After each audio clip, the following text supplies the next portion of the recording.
Martin, kasama ko nga ang isa sa power player ng Lady Blazers na si Wewe Estoque. Wewe, first of all, congratulations. Alam kong sanay na kayo sa panalo, pero anong pakiramdam na pangatlong sunod nyo ng panalo ngayong season 99? Hello po.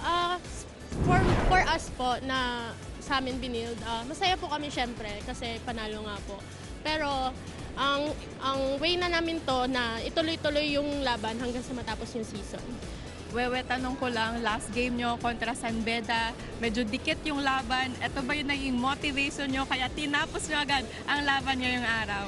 Yes. And isa din sa naging motivation namin nung laban namin ng San Beda is i-correct yung mga lapses namin sa training. So, for the game right now po na ginawa namin is yung kinorek namin yung lapses. So, ayun, nanalo kami. Very evident naman lahat ng nakorek nyo. Natapos nyo agad. At naiuwi nyo ang panalo ngayon, Wewe. Ano pa ang dapat naming abangan sa laro na isang Wewe Estoque for the rest of the season? Yun pa din naman, like tuloy-tuloy pa din ako kung ano yung mga tinuturo ni Coach sa akin, yun pa din yung gagawin ko. And yung mga corrections ni Coach sa training, yung mga lapses ko, syempre, i-correct ko yun sa game. Marami pa tayong aabangan ngayon, Yes. Wewe. Baka may gusto mong batiin at pasalamatan. Go ahead.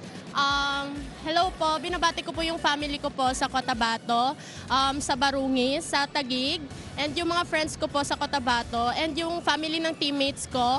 And thank you po sa CSB community for supporting us. Thank you.